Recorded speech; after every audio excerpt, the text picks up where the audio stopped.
You will listen to an interview with Mr. Sargent and a customer care officer of a vacuum cleaning company. First, you have some time to look at questions 1 to 5.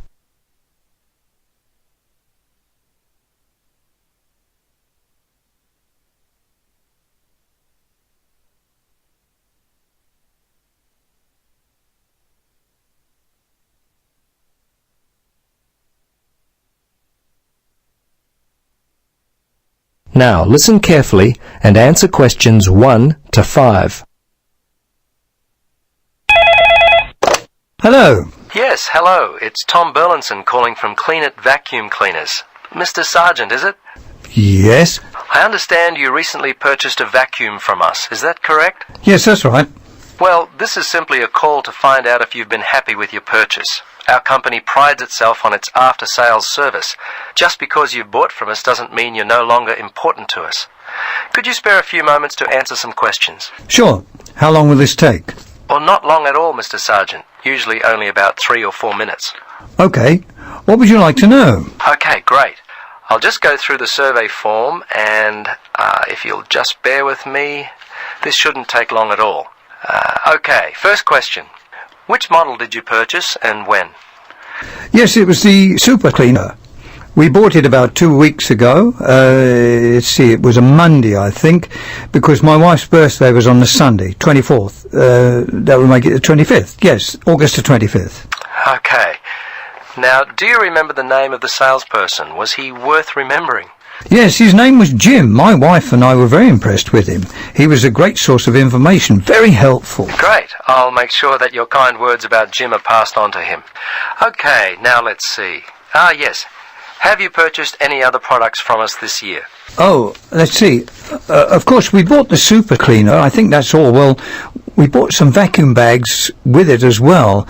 I think Daisy bought some carpet cleaner from your store back in February. That's about all, I think. I have to ask my wife about that one. She's not here at the moment. No, that's okay. Your answer will do fine.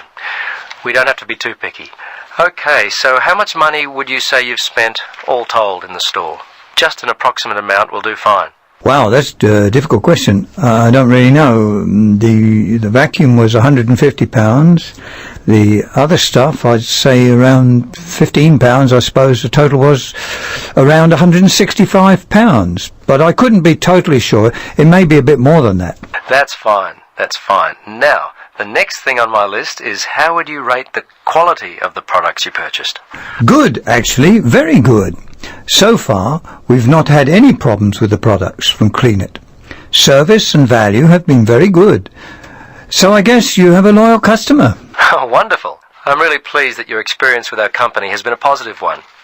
Tell me, do you purchase any other items of cleaning equipment? If so, from whom? I'm very fussy about the interior of my car, you know. The seats and carpets, I found a product from Easy Clean which works well on the carpets and an air freshener from Mr. Tidy that really smells good. Apart from that, I couldn't say for sure. I think my wife buys floor cleaner from Johnson Brothers. Before you listen to the rest of the conversation, you have some time to look at questions 6 to 10.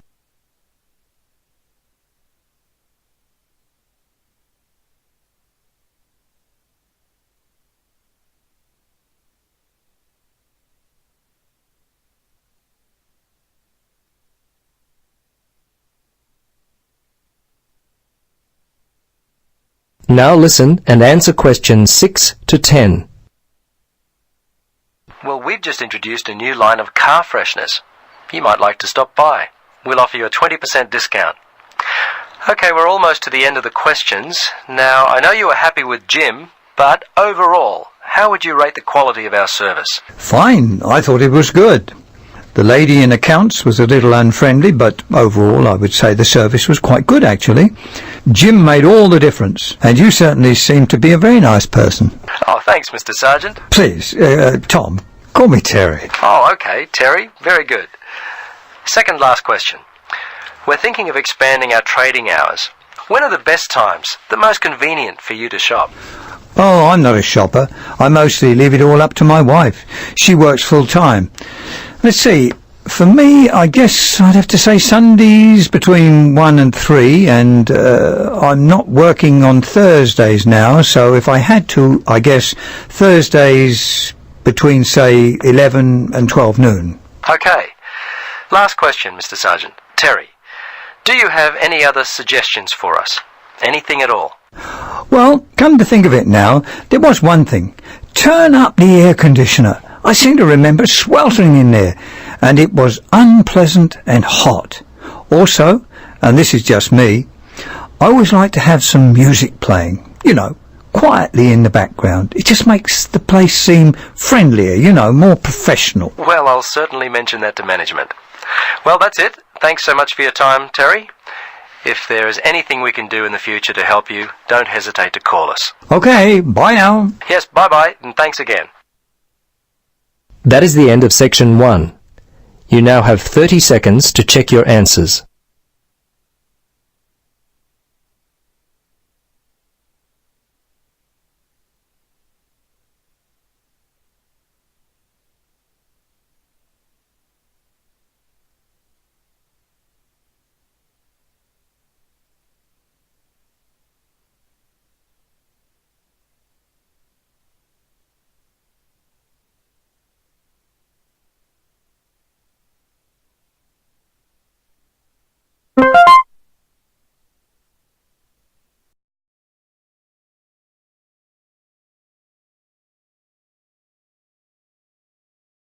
Turn to section 2.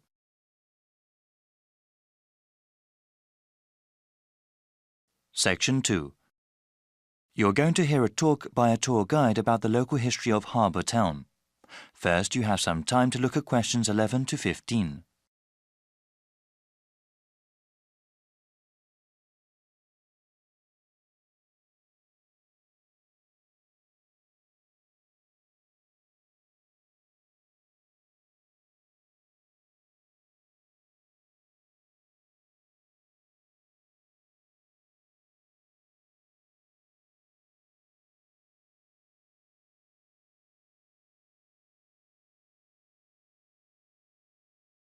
Now listen to the first part of the talk and answer questions 11 to 15.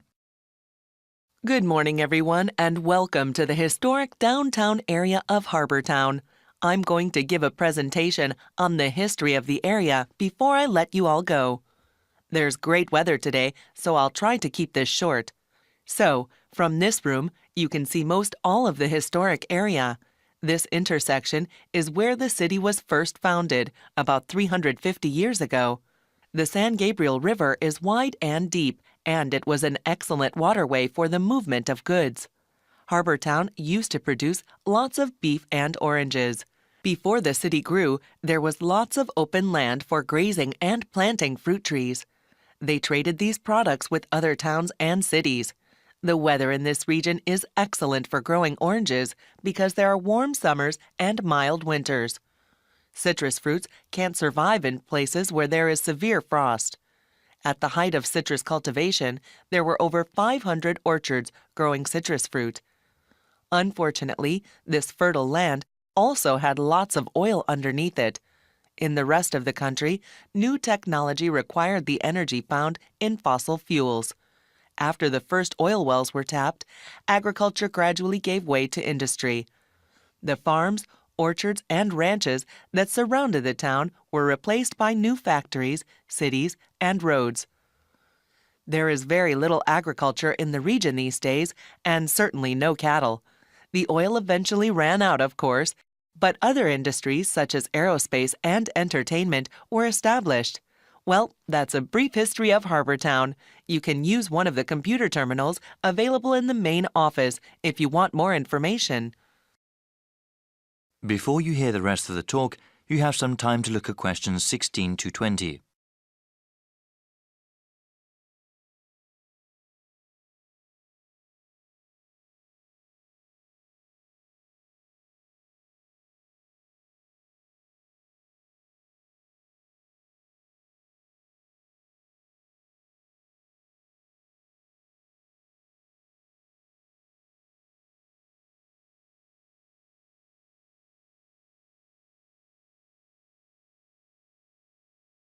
Now listen and answer questions 16 to 20. I will highlight some of the sites here just to give you an idea of what we have in the historic center of Harbor Town. You can then explore the area as you please. So, I've already mentioned the intersection where the city was first founded. The main east-west street is called Sunset Road, and the main north-south street is called Santa Monica Avenue. The central office we are in right now is at the northernmost end of Santa Monica Avenue. There are public restrooms here, as well as computer terminals that connect to the internet. Across from the central office is the fruit market. At its height, people from all over the country came to buy fruit from the distributors there. If you travel south from the market and go past the intersection, you will see the Ranch Museum. Here you can learn about the old ranching lifestyle that was such a hallmark of our region. Now, going back to the intersection, if you go west of Santa Monica Avenue, you will find Old City Hall. It is an excellent example of the architecture of the time. In the opposite direction, going east of the main intersection, you can see Sunny Movie Studios. They don't make movies there now, of course, but it was the first company to make movies in our region. Also, the subway station is accessible from all four corners of the intersection. If you didn't take the bus here today, I am sure that is where you came from. Well, thanks again, and I hope you enjoy your visit to the historic area of Harbor Town. That is the end of section 2. You now have half a minute to check your answers.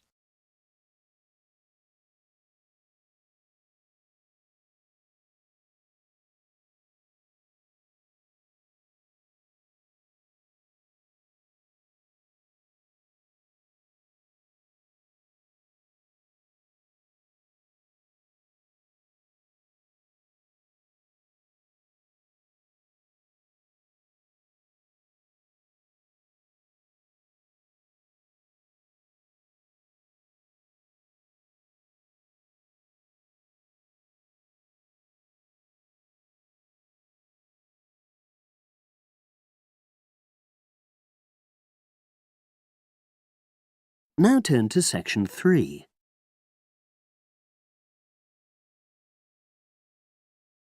Section 3. You will hear two engineering students, a woman in her 6th year called Linda and a man in his 5th year called Matthew, discussing the benefits of student work placements. Before you listen, you have some time to look at questions 21 to 26.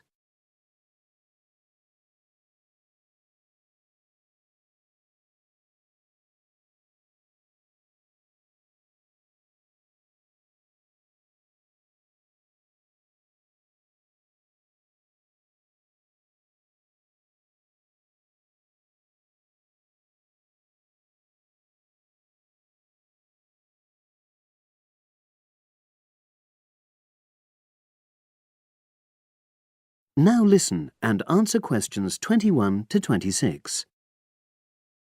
Hi, Linda. Can you spare a few minutes? Hello, Matthew. No problem. I just wanted to talk to you about temporary work placements. I've never really thought there was a good reason for doing one.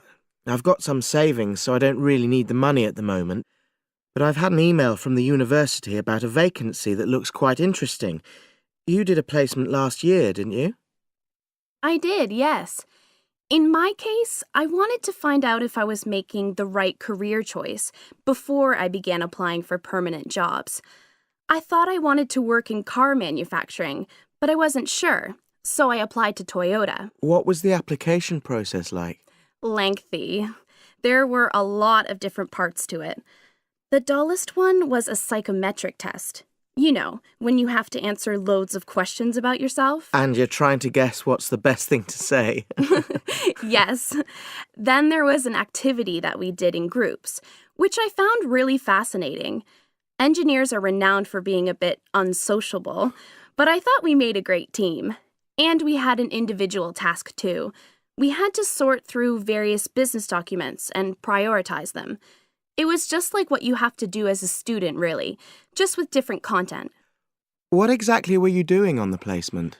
I was helping to design some diagnostic software, to identify any waste in the car assembly process. Do you mean waste of materials? No, time.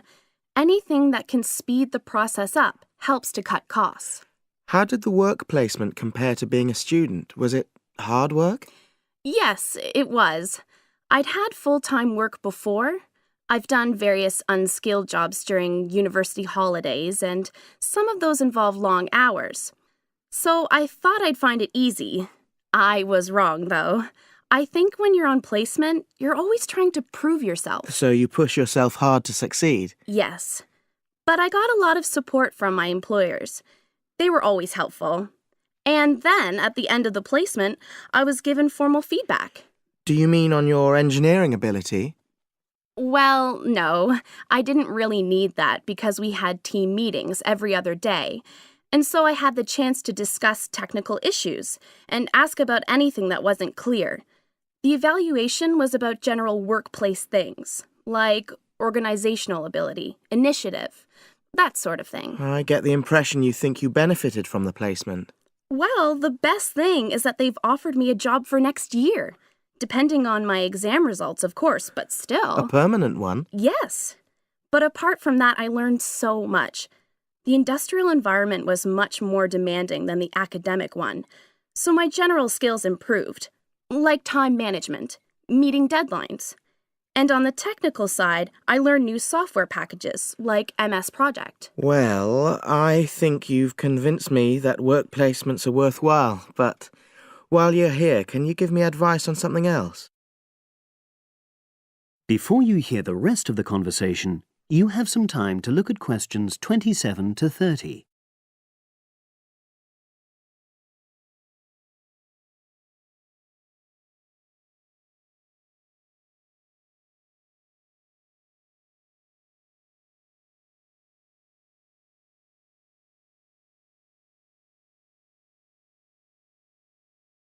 Now listen and answer questions 27 to 30.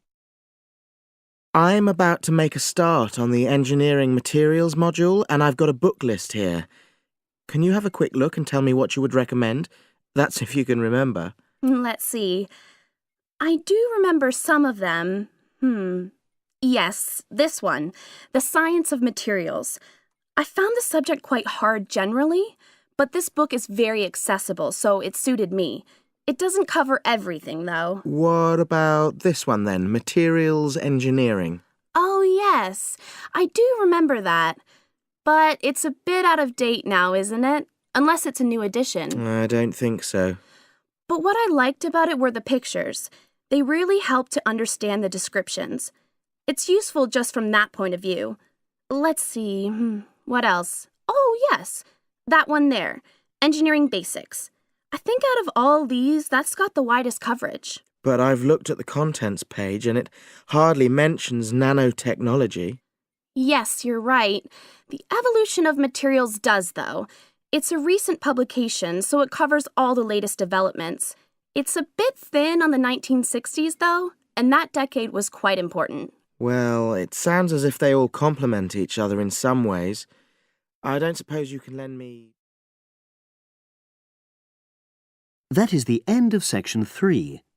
You now have half a minute to check your answers.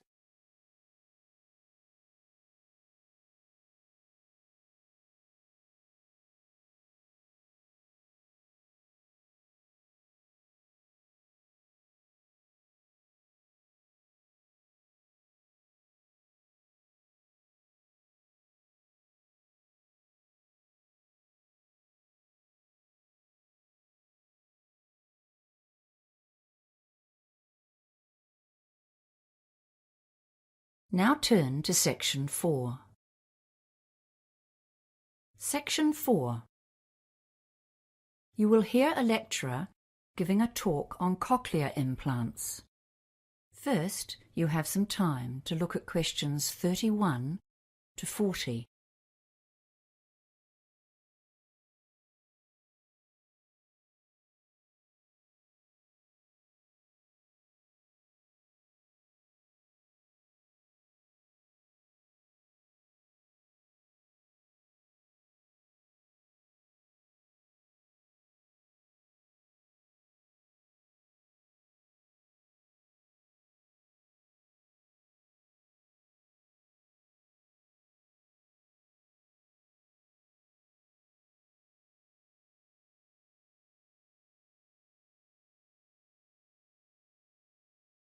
Now listen carefully and answer questions 31 to 40.